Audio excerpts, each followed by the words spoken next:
Bonjour, bonjour et bienvenue pour cette 109e émission. Alors beaucoup de choses aujourd'hui, ne perdons pas de temps. On va commencer comme le veut la tradition maintenant par un petit peu le kiosque. Je reclasse mes BD parce que je les ai évidemment dérangés avant de tourner. Alors on commence évidemment avec l'événement interplanétaire et intersidéral qui est la sortie de Spider-Man numéro 12 par Humberto Ramos et Dan Slott. Alors Spider-Man numéro 12, ça comprend d'abord, c'est le dernier numéro parce que le titre est relancé à partir du mois de juillet. Et ça reprend les épisodes 698, 99 et 700 de Amazing Spider-Man. Amazing Spider-Man étant le 700 étant le dernier épisode. Vous allez enfin savoir ce qui se passe et qui se cache derrière le costume de Spider-Man à partir du prochain numéro 1 de la série Superior Spider-Man. Je ne vous cache pas que cette série est pleine de polémiques. Certains vont adorer, d'autres vont dire qu'est-ce que c'est que cette merde. Moi, je ne renie pas mon avis numéro 1, qui est de dire que c'est une aberration ce qui se passe, puisque on torture une nouvelle fois ce pauvre Peter Parker et un héros mythique pour en faire quelque chose de toujours moins bien, un ersatz. En revanche, je vous le conseille pourquoi? Pour les qualités essentiellement graphiques de Humberto Ramos, qui s'est absolument déchiré là-dessus, notamment sur l'épisode 700. Vous avez pas loin d'une centaine de pages, au moins 100 pages d'Humberto Ramos sur Spider-Man, et ça c'est toujours une bénédiction, d'autant que ça ne vaut que 4,80 €, et rien que pour ça, ça vaut le coup d'œil. A noter que donc la série Superior Spider-Man commence à partir du mois prochain, toujours Dan Slott au scénario, Ryan Stegman au dessin, et qu'Humberto Ramos arrivera à partir du numéro 5 seulement, et qu'il a encore haussé son niveau de dessin. Je lis Superior Spider-Man parce que, en tout cas jusqu'à présent, pour les qualités graphiques de Ryan Stegman et Humberto Ramos, il y a Giuseppe Camuncoli qui est complètement à côté de la plaque dans ces épisodes. Et il se trouve que Dan Slott réussit à écrire des bonnes histoires avec le nouveau Spider-Man. Et je me pose la question, pourquoi il ne l'a pas fait avec l'ancien? Voilà, vous allez tout savoir, lisez ça, et dites-moi ce que vous en avez pensé. Est-ce que vous avez trouvé ça dégueulasse? Est-ce que vous avez trouvé ça génial? Pour ma part, j'en ai marre qu'on torture nos héros, et j'ai envie qu'on leur propose de bonnes histoires, et je suis persuadé qu'on peut avoir encore de bonnes histoires avec Spider-Man.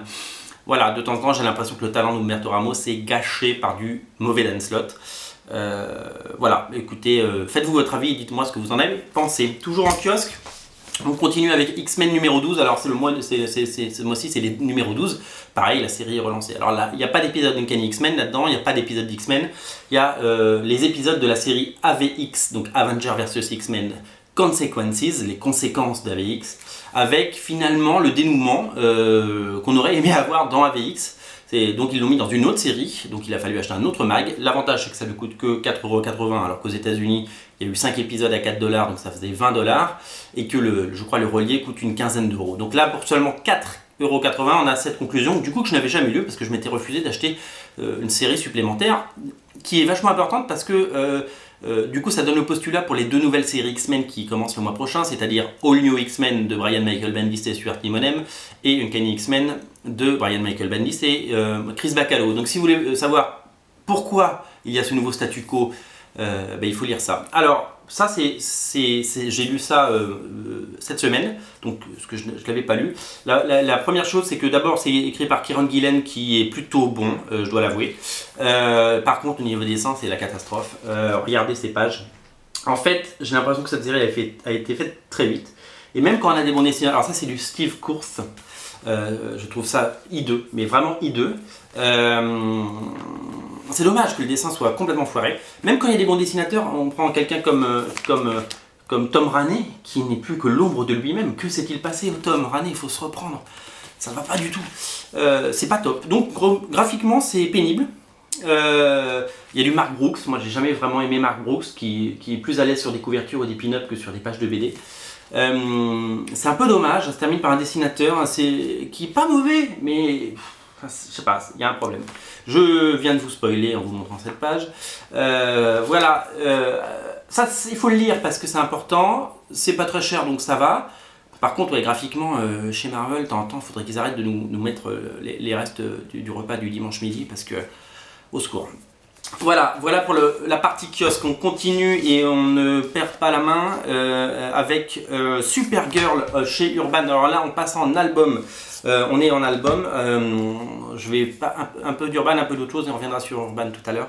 Supergirl, c'est dessiné par Mahmoud Asrar, Mahmoud S. Asrar même, qui est le dessinateur de la série que j'avais publiée chez Merluche, Dynamo 5, qui malheureusement n'a pas marché, qui n'aura pas de suite en France en tout cas, ni chez Glénat ni ailleurs. Enfin, à moins que quelqu'un d'autre veuille le reprendre, l'appel est lancé. Supergirl, c'est reprendre les New 52, donc c'est les premiers épisodes de Supergirl nouvelle époque, un petit peu comme les Batman de la Cour des Hiboux, comme les Superman de Grant Morrison. Et c'est vrai que moi je me suis dirigé vers cette série d'abord pour Mahmoud Asrar et en plus parce qu'elle est d'une fraîcheur incroyable. Alors ça reprend quelle Supergirl? Parce que des Supergirl, il y en a eu beaucoup, c'est pas la version du cinéma, c'est pas la vieille Supergirl des années 80, c'est tout simplement Kara Zor-El, la Supergirl qu'avaient remis en selle Jeff Lobb et Michael Turner, souvenez-vous, puis Ian Churchill dans sa série. Et donc elle arrive sur Terre, c'est vraiment, on arrive au départ, elle arrive sur Terre, elle comprend pas, elle se rend compte qu'elle est plus forte que tout le monde et elle rencontre aussi évidemment son cousin Superman. C'est une aberration évidemment d'avoir des Supergirls, des Superboys et tout ça parce que il faudrait qu'il y ait qu'un seul Superman, c'est quand même, ce serait tellement plus simple. Moi j'ai beaucoup d'affection pour cette série, d'abord pour le dessinateur, je l'ai dit, et puis en plus parce qu'elle est fraîche, elle se lit bien, et que c'est un très point d'accès, point d'entrée facile pour tout le monde, donc je vous la conseille. Voilà, ça coûte une quinzaine d'euros chez Urban, c'est disponible partout, et je vous le conseille vraiment. Autre série, autre nouveauté, cette fois-ci chez Delcourt, c'est la nouvelle série de Robert Kirkman et Jason Howard. Je regarde parce que il y a un Jason Howard et il y a un, comment il s'appelle le dessinateur de Dead at 17, il s'appelle aussi Howard, Josh Howard, Jason Howard, et j'ai tendance à les confondre, même si je le sais, mais vous savez, le cerveau est un muscle bizarre. Super Dinosaur, c'est la série All Age, on va dire, tout public, grand public, de Robert Kirkman et le dessinateur donc de Wolfman. Donc ils ont fait 24 épisodes de Wolfman ensemble, qu'on découvre encore et qui continue à très bien marcher. Et je voulais vous le dire parce que j'ai regardé des chiffres de vente que vous n'avez pas accès à ces chiffres-là. Moi j'ai accès. Et Wolfman est un succès grâce à vous. Et Wolfman continue de bien se vendre. Donc merci à vous de continuer à l'acheter et à le soutenir parce que vous avez soif de Robert Kirkman et je le sais. Et vous continuez à soutenir un très bon titre. Robert Kirkman et Jason Howard se sont réunis pour créer un titre vraiment pour tout public où ça pourrait être un Saturday Morning Cartoon, c'est-à-dire un dessin animé du samedi matin. C'est un super dinosaure et un petit garçon qui combattent. Voilà, mais il a aussi ses problèmes à la famille, à la maison. Enfin voilà, c'est très romancé quand même le faire Robert Kirkman. C'est très chouette. Alors, ce n'est pas, je veux dire, si vous ne lisez que Walking Dead, ça va trancher quand même, hein. C'est coloré, c'est fun, c'est un peu plus pour les enfants. L'idée c'est que Kirkman, quand il touche à des projets, il fait vraiment des choses vraiment différentes. Invincible c'est du super-héros, Brit c'est évidemment du super-héros mais c'est différent, quand on prend le maître voleur c'est plus du polar. Enfin, il arrive à exceller dans tous les genres et là il a voulu faire un titre grand public que les enfants qui ne lisent pas Walking Dead puissent lire.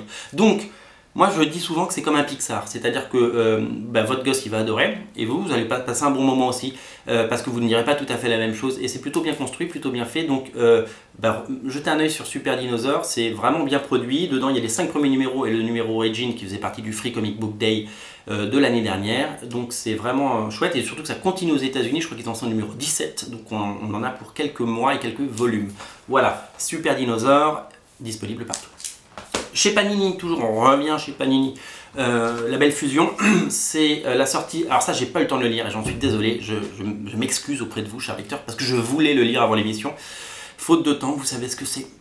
The Massive de Brian Wood et notre ami Christian Donaldson. Alors on lui a redonné un nom de famille, il n'en avait pas, puisqu'il avait déjà signé sous le nom de Christian, sa précédente collaboration avec Brian Wood qui s'appelait Supermarket, que je crois personne n'a lu en France vu le niveau de vente très bas. C'était sorti chez Milady, pourtant c'était très très bon.